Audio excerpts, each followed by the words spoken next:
আসসালামু আলাইকুম সম্মানিত দর্শক, welcome to another edition of community issues. আমরা একটু দুঃখিত, আমাদের প্রোগ্রাম আজকে শুরু করতে একটু লেট হয়েছে due to a technical problem. আজকের আমরা টপিকটা হইল যে কালচারাল প্র্যাকটিসেস। কালচারাল প্র্যাকটিসেস বলতে আমরা কি তা বুঝাই, আমরা যে বাঙালি জাতি হিসাবে আমরা একটা কালচার আছে এবং আমরা পৃথিবীর যে কোনো দেশে বসবাস করি না, এখানে আমরা চেষ্টা করি যেন আমরা কালচারাল প্র্যাকটিসেসগুলো আমরা রিটেইন করতাম এবং প্রমোট করতাম এবং আমরা ভবিষ্যতের প্রজন্ম যারা তারা শিখাইতাম। আমরা গ্রেট ব্রিটেন বা পৃথিবীর বিভিন্ন দেশও যারা বসবাস করি আর আমরা কালচার প্র্যাকটিসেসগুলোর বর্তমান অবস্থান কিতা এগুলো নিয়ে আজকে আমরা আলোচনা করব। আজকে আমার যে গেস্ট হল স্টুডিওতে আসেন তারা অত্যন্ত সুপরিচিত মানুষ। হয়তো তারারে আপনারা রেগুলারলি আমরা টেলিভিশনের পর্দা দেখুন না, বাট বিহাইন্ড দ্য সিন তারা আমরা কমিউনিটির লাগে অনেক কাজ করি যায় না। তারার ফেস দেখলে আপনারা চিন্তা পারবা। আউকা আমার সাথে প্রথমে আমার গেস্টরে আমি পরিচয় করাইয়া দিই। আমার সর্বডানে হইলা রুহুল আমিন ভাই। আসসালামু আলাইকুম। রুহুল আমিন ভাইয়ের পরিচয় হইল he is a film maker. He came to Great Britain in 1971 and has been working with the community ever since. He's been involved in making various community films, documentaries, which has been shown in the mainstream media here in Great Britain.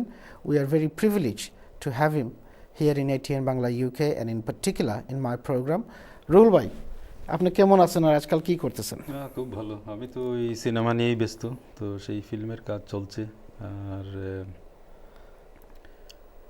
Recently একটা সিনেমাতে মানে বেশ আগে থেকে শুরু হয়েছিল, তো সেটা এই জাস্ট 3 মাস আগে শুটিংটা কমপ্লিট হয়েছে। এখন সাউন্ডের কাজ চলছে, তারপরে একটু নৌকা বাইচ রয়ে গেছে, সেটা বাংলাদেশে শুটিং হবে এই কিছুদিনের মধ্যে। তারপরে সিনেমাটা কমপ্লিট হয়ে যাবে, হোপফুলি এন্ড অফ দিস ইয়ার এটা রিলিজ হবে। আপনার সাথে আমি আবারও কথা বলবো, আপনার এই অ্যাক্টিভিটির সম্বন্ধে আমরা অনেক কিছু জানবো। এখন আমার বামে বসে আছেন another very well known face in the community here in Great Britain. He is our one and only Ansar Ahmadullah bhai. Assalamu alaikum. Walaikum salam. Ansar bhai, you came to Great Britain in 1975. That's correct. And you were a teenager just like myself. Yes. And you have been involved with the community ever since. Ever since I've known you, you've always been doing something for the community. And I know there was a point when you have been involved with a musical band. Yes, that's correct as well. That was many years ago. Yes. Can you tell us a little bit about yourself, what you're doing now and what you've been doing for the community in the past? Well, I'm also an old colleague of Ruhul Amin bhai. আমি রুহুল আমিন ভাই দীর্ঘদিনের সাথী, সহযোদ্ধা, সহকারী. In fact, I worked on 3 of Ruhul Amin bhai's film. Initially, I worked on a number of documentaries produced by the Federation of Bangladeshi Youth in the 1980s. Yes. And if I am correct, Ruhul Amin bhai made 2 of those films. I worked on one of them as a researcher. Tarpore, I worked on his feature film. Kind of English for Channel 4 in mid-80s, 86 probably? 1986. 86, yes. Finally, I worked, which for me personally was the most enjoyable and exciting experience, was we worked on a documentary called The Movie Wala, which was based in Bangladesh on the film industry, and we kind of focused on one person who was very much engulfed by the Bengali films, and we actually spent, I think, 4 months in Bangladesh making that film, which was shown on Channel 4. But apart from that, I think both Ruhul Amin bhai and myself, we have been involved with various cultural movements in East London and of course London-wide across UK. Currently, I'm not doing anything. I'm looking forward to Ruhul Amin bhai's his latest film, which I'm sure he will talk about later on. So yes, I don't think I should comment on that at this stage. But in terms of your community activities, people label you as a cultural activist, and I've heard what you've said in terms of your involvement over the years. There was a period when you were heavily involved in music, and if I remember correctly, you used to sing in a band? Well, I'm not a culture practitioner. I'm more of an organizer. And Okay. in the late 80s, I did organize a band together, What was it called? Joy Bangla Band. Joy Bangla. Yes, it was And who worked with you in that band? Samil Islam June, Obin, Abdul, Sultan, Fatima, and a few others. Right. I can't remember all the names. Mhm. But I think what was important was that band was the first homegrown band, i.e., all the members were either born or brought up in this country, and the band itself, we played Bengali rock numbers. Fantastic. That was first of its kind, wasn't it? First in the UK. In the UK, yes. Yes. And if I'm correct, I'm still not aware of any other homegrown bands. I mean, there are also bands now, Of course, yes. but I think most of them have come over from Bangladesh. Mm. They're musicians from Bangladesh. Mhm. But I'm not aware of Mhm. people from here starting bands. So I think that was a pioneering move at that time, which then inspired other young people to come into music Mhm. and form their own dance, DJ outfits. Mhm. I mean, following our band, we had groups like Joy, State of Bengal, Asian Dub Foundation, Usmani Sounds, and many others. And of course, today we have lots of young people like Momzi and Yes. others who perform at the last Boishaki Mela. Yes, yes. So I think it's a continuation from Mhm, what we mhm. started in the 80s. Sure, sure. So it was an inspiration for our young people that were born and brought up here to do something very similar. Well, I think that was the purpose. As I said, I'm not a musician myself. Sure, sure. And I mean, it must have been a challenging task at the time, what you did and how you did it. And given our sensitivity within our culture, yeah. it must have been difficult for someone like yourselves and others to come out. It wasn't in the when we started. It was because we were a group of like-minded people that came together. Right. And even before we started the band, we knew each other through our social connections, and we wanted to, Do something different. do something. Yeah, yeah. I don't think we had any sort of intention to change the society or anything. We just wanted to have a band and at the same time have some fun, and also, I guess, popularize Bengali music amongst the young, and in of turn course, hopefully get them yeah. interested in music. Sure, So sure, that sure. was kind of And here in the Western world as well, isn't it? Yes. That was very important, Yeah. promoting Bengali music. yes. How well were you received by the audience then? That's a difficult one for me to say. You'll have to ask the audience, I guess. But surely it's I difficult don't to know. find audience Maybe going back to Ghulam the I 80s, can isn't say, it? yes, I know. I think we were seen as a, how to put it, well, we were the only band, like I said. So it was fairly exciting, I think, for the community. And I think not just our community, but also For the community at large, yes. the white majority Yes, of community, course, because I think at that time they're probably familiar with Bhangra music, which was a very big scene at the time, and some of them had also heard Bollywood music, but nobody was aware of music from Bangladesh. So it was a turning point. Well, I think people are interested to Fantastic. find out more about the music and where we are coming from. And of course, today you have people who are seriously into Baul music, studying Baul music, and the whole philosophy of Baul music, which is far more serious Of subject course. than what we were doing.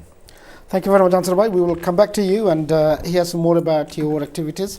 I'm going to go to Ruhul Amin Bhai now. Ruhul Amin Bhai, you are a man who's been admired by many Bangladeshis, not just in the UK, but all over the world for what you do and what you do for the community in particular. Some of your work has been serious stuff that was making films about the community's struggle, and bringing that into the forefront of the mainstream, and then showing that to the world, and then through that bringing about changes.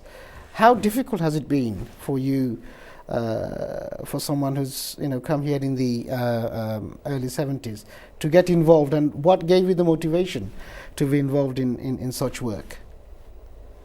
I think you rightly said. I mean, it was a kind of great struggle to get into film industry in those days, and particularly just kind of reminded me, sort of like Ansar was talking about Joy Bangla Band, and of course that was first Bengali band in those days. Not only that, I think amongst Asians, possibly Joy Bangla was one of the pioneering group in that time. And that reminds me, my filmmaking, of course, it started all back from Bangladesh. As a child of 13 years old, I decided to become a filmmaker.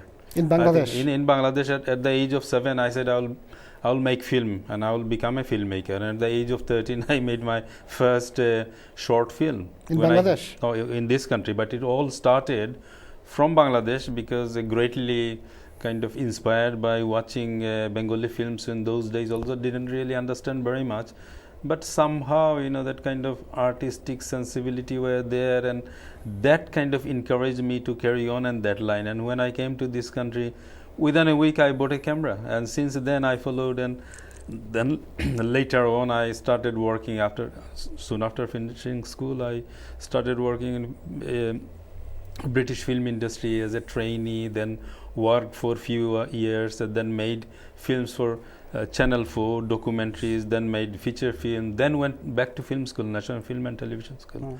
So it's kind of a long history, long struggle and all that.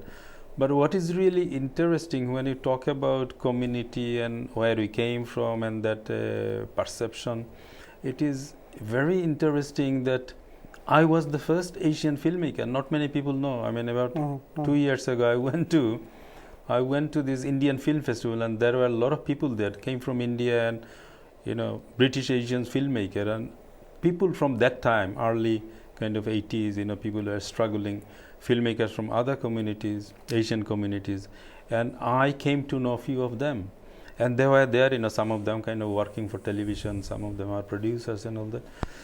And one of the guy, he was introducing me to the Indian filmmaker, saying he's our Asian filmmaker. He's the first Asian filmmaker who made film in those days. In Great Britain? In Great Britain. And that again reminded me, my God, sort of like, there are a lot of lackings in our community. We have a lot of stigma attached. We have a lot of handicaps and all that. Within that, somebody from Brick Lane kind of made film for mainstream television, and then not only that, as you said, I made about now 15 films altogether, and critically successful films and all that.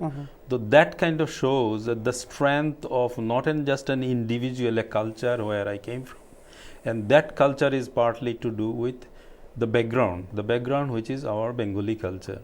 And a flourishing culture of cinema in Bangladesh, and then later that influence kind of gave me the strength to kind of carry on, and I'm still kind of pursuing that and making film. Just completed a big film, a co-production between India, Bangladesh and UK, which is Hasan Raja. So talking about our success or our difficulties, our journey, it's all kind of encapsulated within the community where we came from. What is our journey? What is our background? Now maybe we can talk about, we done so much in terms of music. They are the one who started. Not only that, I mean, he was talking about that band started long time ago. At that time, similarly, there are a lot of kind of groups who are practicing folk music. Almost every other day there was some kind of cultural performances, activities everywhere. And I can kind of name those places. I'm talking about from early 70s. Danford School was one of the center where regularly people performed. Then Asian Study Center, which was in Myrtle Street. Then Adult Education Institute in Bethnal Green. And then, of course, long later, Montefiore Center, then Brady Center, and of course, Nozul Center was an additional lot later. But if you can just sort of like look back and see, there are a lot of activities, vibrant cultural activities flourishing everywhere. That is no longer the scene now. Yes. Then we can talk about what exactly happened, why not. But let us just remind that we are people as kind of seen by outsider, Sure. and there are pockets of kind of people who kind of maybe have forgotten the practices of our richness of our culture. And such a long time ago, people continuously, whatever they came with from Bangladesh, their cultural practices, they continued here. And that is a decline, obviously, nowadays. We can talk about why that decline is, but it is very interesting that we are, as a group of people, it's not just kind of a baseless people. It's not. We are from a very strong kind of background with vibrant culture. Absolutely. Now, you talk about decline of these centers, and we will talk a bit more about this after a break. We need to go on a break soon. সম্মানিত দর্শক, আমরা ছোট্ট একটা বিজ্ঞাপন বিরতিতে যাইলাম। বিজ্ঞাপন বিরতির পরে আমরা আবার আপনারা সামনে আইমু, আপনারা আমরা লগে থাকুকা। আর এরপরে আমরা তার কাছ থেকে জানতাম চাইমু, আমরা গেস্টগুলোর কাছ থেকে, যে আমরা যে আগের কালচারাল সেন্টার যেগুলো আমার রুহুল আমিন ভাই টাচ করে গেছেন, যে আগে অনেকগুলো সেন্টার আছে যখন আমরা বাঙালি কমিউনিটির মানুষ যাইতে গিয়া তার কালচারাল প্র্যাকটিসেসগুলো করতা, এগুলো এখন ডিক্লাইন হয়ে গেছে। এগুলোর সম্বন্ধে আমরা একটু আলোচনা করবো ইন ডিটেল। সো আপনারা আমরা লগে থাকুকা, আমরা ছোট্ট একটা বিজ্ঞাপন বিরতি জানাম, এরপরে আপনারা লগে আমরা আবার দেখা হইব। ধন্যবাদ।